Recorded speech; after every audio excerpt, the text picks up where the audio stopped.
What is up, everybody? Welcome back to Water Cooler Talk. My name is Caleb Turner, and I'm a sports writer at KSL.com.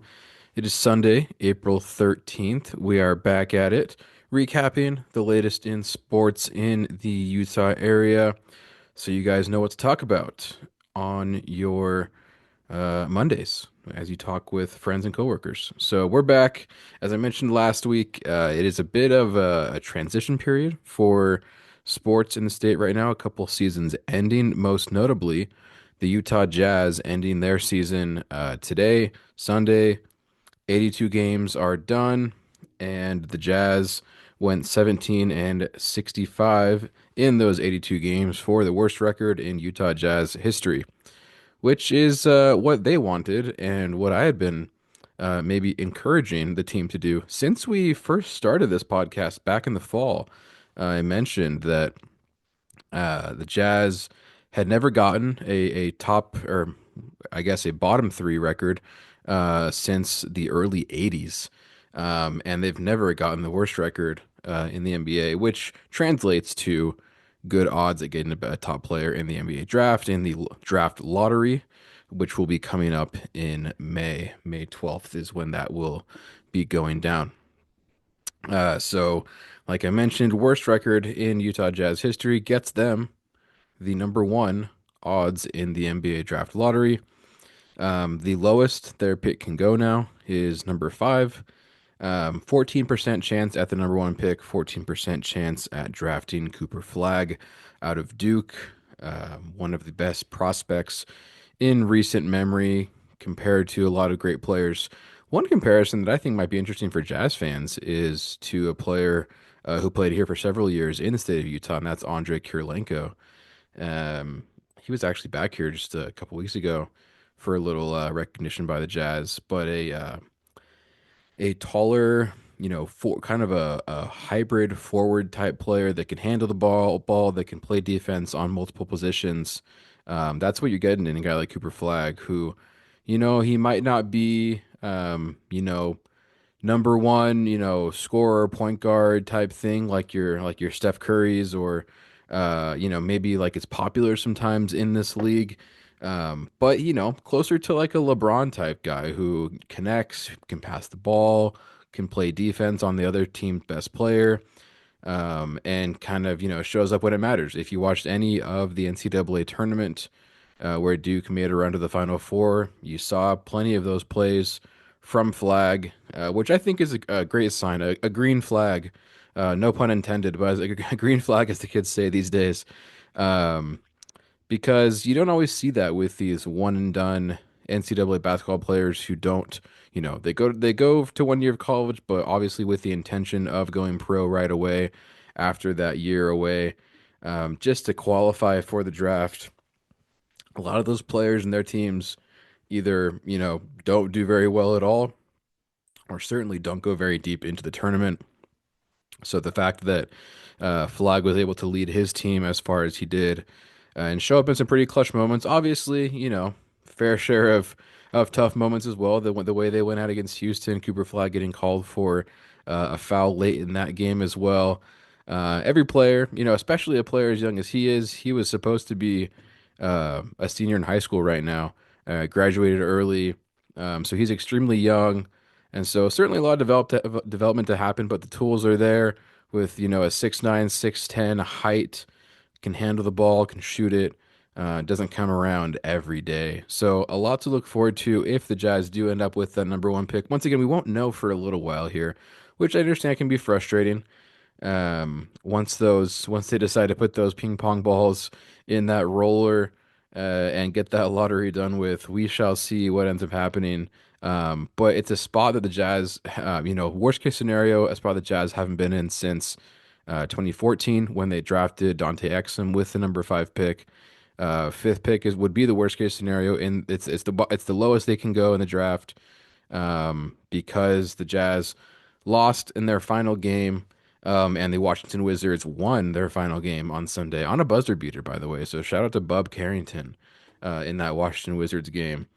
There was initially going to be a tie possibly between the Wizards and Jazz, and have to flip a coin to see who actually had the best odds, the worst record in the NBA. But the Wizards took care of that, and the Jazz lost once again, losing 21 of their last 23 games, if my math is correct. With in those last 23 games in the months of March and April. So since the beginning of March, Jazz only won 2 games.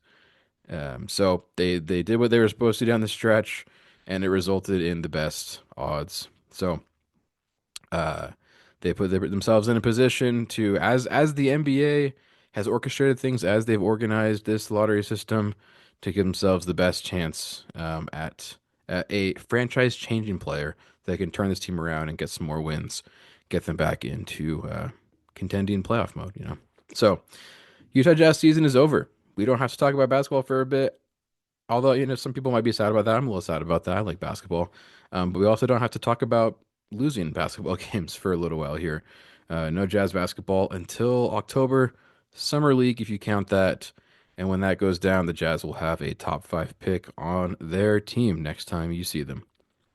And now moving on to the Utah Hockey Club, whose schedule runs just about concurrently with the NBA, with a little bit of discrepancy here at the end. The Hockey Club has two more games to be played Monday and Tuesday, both on the road in Nashville and St. Louis.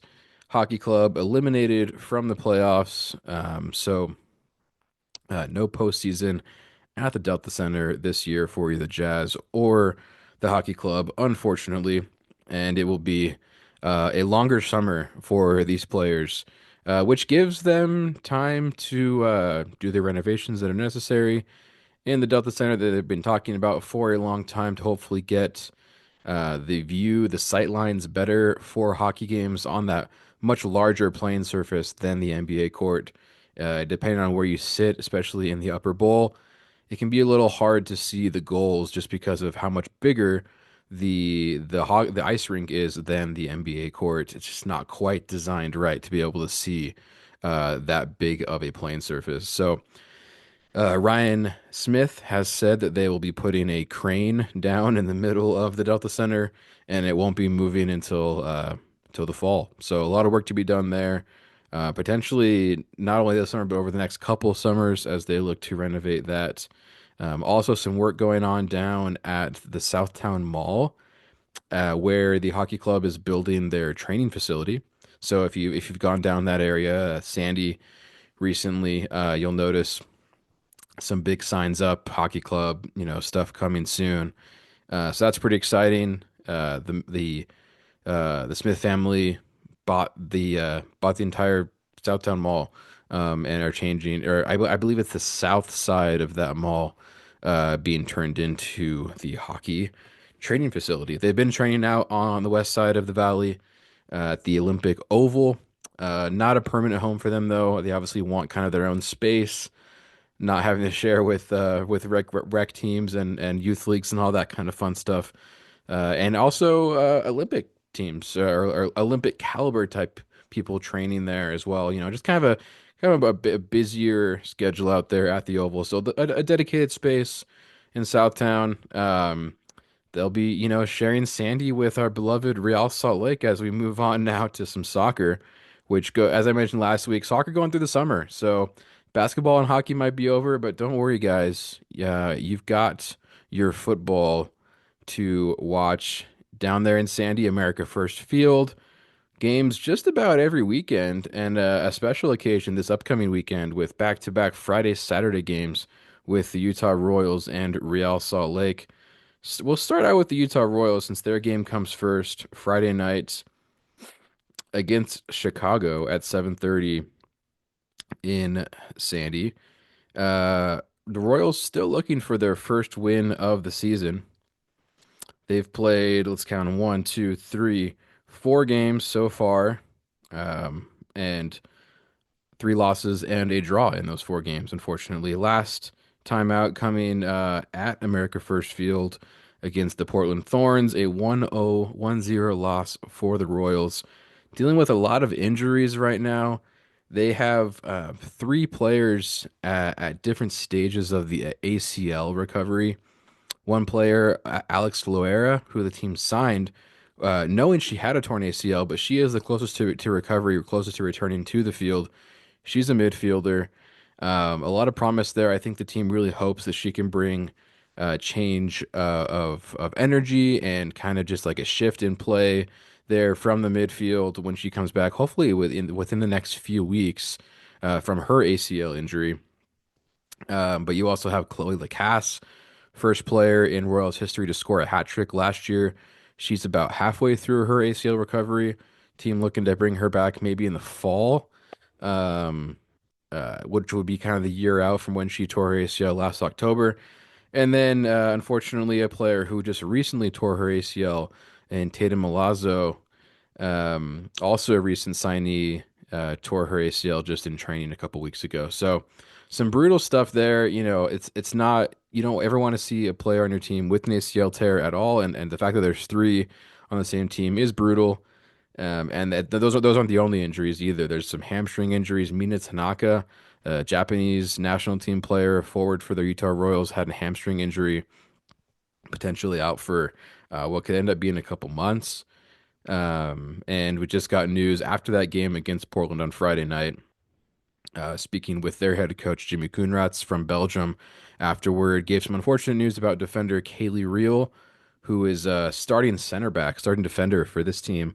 They were hoping to have her back within the week, but her leg injury got delayed another 8 weeks. So just kind of some brutal injury luck there. Snake bitten team, you might say, with what's going on with Utah Royals, 6, 7, 8 players out of games, consistently for the Royals. So we'll see what happens when that squad can get more healthy, see if they can string some wins together. In the meantime, they're leaning on some young players like Ali Sentnor, Brecken Mozingo, who were both draft picks rookies last year. Mozingo, Sandy native, so always fun to see that on a Utah team, a local player doing well. As we move over to the men's side of professional soccer here in the state of Utah, Real Salt Lake also struggling a bit. They've kind of gone a little back and forth, a win, a loss, a win, a loss. And that continued this weekend on the road in Nashville, picking up a 2-1 loss to Nashville SC. Came in, somewhat controversial, unfortunate fashion with a late penalty call in favor of Nashville. It was 1-1 for most of the second half. Looking like RSL might get out of there with a tie. You get a point in the standings in soccer if you get a tie. But that penalty resulting in that lead for Nashville, and RSL goes home with 0 points. 3 points for a win, 1 point for a draw, zero for a loss, and that's what RSL got there. Not what you like to see, especially coming off of a really nice win against the Galaxy, LA Galaxy last week. Our good friend Diego, one of the few player guests we've had on this podcast. He scored 2 goals in that game. And shout out Diego as well. He's in California this week, and he's at Coachella right now. Jealous of him. He gets to see, I believe it's Post Malone at Coachella tonight, and then he'll be participating in the in-person premiere of Andor season 2 for all my Star Wars fans out there. Disney bringing out the soccer Diego Luna to meet the actor Diego Luna, who is the star of that TV show, Cassian Andor, for those Rogue One fans out there. They'll be meeting each other potentially for the first time, I believe. I think we asked Diego on this podcast if they had ever met. And I don't think they've met, but there was like a jersey exchange or something where the actor has one of RSL Diego Luna's jerseys. But we'll get that in-person meetup. Hopefully get a couple of fun pictures between the two Diegos in that meeting. So it's kind of fun to see a local guy like Diego Luna get those opportunities to kind of expand his profile, expand his game. And as a Star Wars fan myself, cool to see that kind of crossover. So looking forward to that for Diego this week. And as far as on the pitch, on the soccer field goes, like I mentioned, we got that back-to-back Friday with the Royals at America First Field against Chicago, and then Saturday, April 19th, RSL against Toronto FC, who has been struggling this year. So could be a similar situation of a win, loss, win, loss. RSL loses last week, looking to get a win against a bottom three team in MLS this next weekend against Toronto. Toronto's still haven't gotten a win this season, which was the same situation that the Galaxy came in to Utah, hadn't won a game yet. So a great opportunity there for RSL to pick up another win. and get some momentum in the right direction before a pretty lengthy road trip as the Claret and Cobalt, as their colors represent, head out for a three-game road trip. I mean, we say that, but they come back in between. But they'll be three games away from Utah, I guess I should say, in a row at San Diego and then Vancouver and then Dallas before they don't return here to Utah at America First Field until May 14th against Portland. So, bit of a long stretch there. So if you want to catch RSL before they head out on their road trip, this upcoming Saturday against Toronto will be your opportunity. We might see some more Diego Luna goals. Well, fresh off that Star Wars energy, he'll have the Force with him. Even though Cassian Andor is not a Jedi, unfortunately, not a lot of Jedi in Andor or Rogue One. But maybe he'll have a bit of that rebel juice with him, and RSL can hopefully get a win. As far as our winners and losers of the week this week, kind of a strange winner loser type deal here, as always, with the Utah Jazz. As I mentioned, securing the best odds in the NBA draft lottery, but at the same time, losing 65 games. So you get a little bit of both. You win by way of losing. And that is the flawed system that the NBA has kind of set up for teams at this point. We'll see if that changes in the future. You know, we talk about women's soccer and the NWSL that the Royals play in were the first professional league in the U.S. to do away with a draft at all. It's just kind of a free-for-all free agency situation where teams can just sign with whatever team, or sorry, players can sign with whatever team they prefer, which is kind of, I guess, what college sports are like right now with NIL and with transfer portal and all that. So we'll see if the NBA goes that way eventually. I think in an effort to help smaller market teams like the Utah Jazz, they like, that they like the draft because they think it brings a little more parity in. They think, you're helping teams that haven't been doing as well, don't have the resources, don't have the players. You're giving them a little handicap, a little head start to help them out. And, you know, it's what it's designed for. It's designed for teams like the Utah Jazz, in my opinion, and probably less so for teams like the Washington Wizards, who have, a pretty big market, although they haven't been historically successful. Washington, D.C., not a small city, not necessarily a small market. So we'll see if the Jazz can secure that number one pick. If not, you still get a really solid player. I think this is a really good draft. When we get closer to draft time, I'll probably bring on somebody to break down a few of these players. Obviously, you've got a guy like Yegor Demon out of BYU, who's projected to be in the first round, selected in the first round of the NBA draft. So we can discuss some of these guys who might be in that top five that the Jazz will be selecting from with that guaranteed top five pick. Once again, that won't be for a couple months though. Lottery in May to decide the order of the picks, and then the actual draft not until June. So we've got a little bit.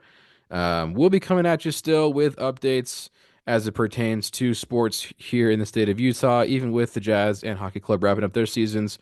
We've got soccer and we've got plenty of other, kind of exciting things going on here and there. Like I mentioned, players going in and out, players, especially a team like BYU, who is in the Sweet 16, who is leaving, who's coming.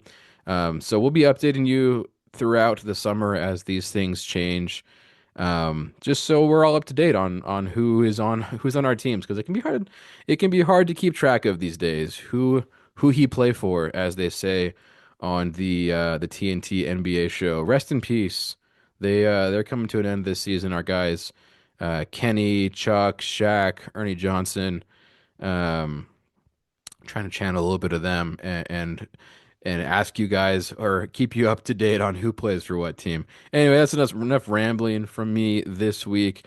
Appreciate you guys listening, and we will catch you next week.